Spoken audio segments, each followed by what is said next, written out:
আমরা বই পুস্তকে পড়েছি সমুদ্রের নীল জলরাশি, কিন্তু নদীর পানিও যে নীল হয় তার বাস্তব দেখা মিলল পাবনাতে।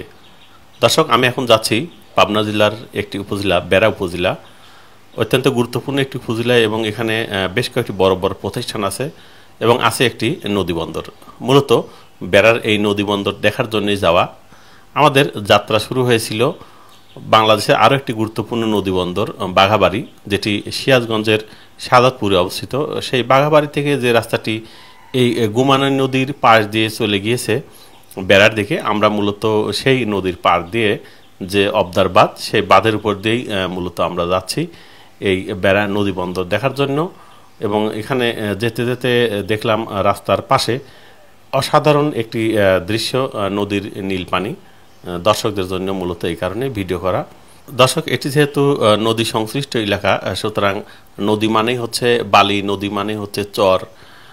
আমরা এখানেও তার কিন্তু ব্যতিক্রম দেখতে পাচ্ছি না। নদীর পাড় দিয়ে যেহেতু রাস্তা, কিন্তু রাস্তাতে আমরা প্রচুর পরিমাণে বালি দেখতে পাচ্ছি। বোঝাই যাচ্ছে যে এই অঞ্চল থেকে বালি উত্তোলন করা হয় এবং এই বালিগুলো বাংলাদেশের বিভিন্ন জায়গাতে চলেও যায়। আমরা সেই রাস্তা দিয়ে যাচ্ছি। এই রাস্তাটি আসলে নদীর পাড় দিয়ে, যার কারণে এখান দিয়ে মূল ধারার যে যানবাহনগুলো চলাচল করে না, দেখে বোঝা যাচ্ছে আমরা ছাড়া আর কোনো যানবাহনই কিন্তু আমরা দেখতে পাচ্ছি না। দর্শক, সামনের দিকে যদি আপনি তাকান আমাদের ভিডিওতে, অদূরে দেখতে পারবেন তিনটি উঁচু উঁচু পিলার। মূলত এখানেই আমরা যাব। মূলত এখানেই সেই বেড়া নদী বন্দর, অত্যন্ত গুরুত্বপূর্ণ একটি নদী বন্দর। এবং এই নদী বন্দরের একপাশে সেই যমুনা নদীর কূল ঘেঁষে চলে গেছে এবং আর এক পাশ দিয়ে আছে পাবনা ঢাকা মহাসড়ক। যোগাযোগের ক্ষেত্রে অত্যন্ত গুরুত্বপূর্ণ একটি জায়গা এই বেড়া উপজেলা। এবং ঢাকা থেকে যে সকল পণ্য নৌপথে যাওয়া আসা করে উত্তরাঞ্চলে সরবরাহ করা হয়, মূলত দুটি নদী বন্দর দিয়ে বেশিরভাগ পণ্য খালাস করা হয়। একটি হচ্ছে শাহজাদপুরের বাঘাবাড়ি, আরেকটি হচ্ছে বেড়া নদী বন্দর। আমরা দেখতে পাচ্ছি এখানে এই যে নদীর উপরে একটি সুইচ গেট, আমরা এই সুইচ গেটের উপরে আসি এবং এই সুইচ গেটের নিচ দিয়েও একটি নদী গিয়ে মূল নদীতে পড়েছে। আমরা এখানে দেখতে পাচ্ছি বেড়া পাম্পিং স্টেশন। এখানে একটি পাম্পিং স্টেশন আছে এবং বাংলাদেশ পানি উন্নয়ন বোর্ডের একটি অফিস।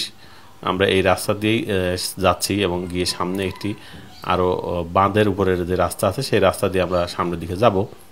ব্যবসা বাণিজ্যের জন্য বেড়া উপজেলা সেই প্রাচীনকাল থেকেই অত্যন্ত পরিচিত একটি জায়গা। এর মূল কারণ হচ্ছে এই নদীপথ। প্রাচীনকালে পণ্য আনা নেওয়া এবং ব্যবসা বাণিজ্যের জন্য কিন্তু নদীপথে ছিল সহজলভ্য এবং প্রধান পথ।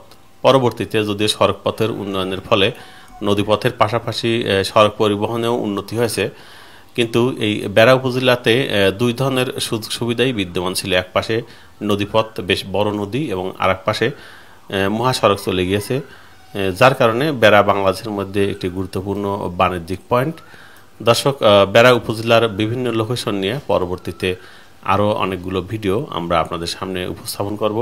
দেখা হবে বেড়া উপজেলার বিভিন্ন লোকেশনের সুন্দর সুন্দর ভিডিও নিয়ে। যাই হোক দর্শক, আমাদের পেজের যারা নিয়মিত দর্শক আছেন অবশ্যই বেড়ার এই ভিডিওটি নিয়ে কমেন্ট করবেন এবং বেড়ার কোন কোন লোকেশনের ভিডিও দেখতে চান সেটিও কমেন্ট করবেন।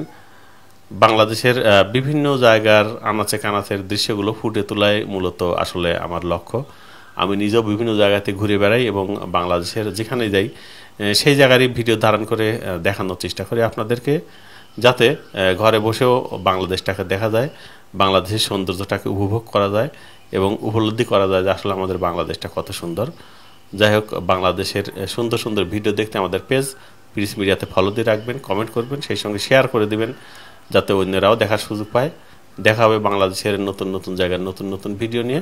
সেই প্রত্যাশায় আজকের মতো এখানে শেষ করছি। ধন্যবাদ, সবাই ভালো থাকবেন।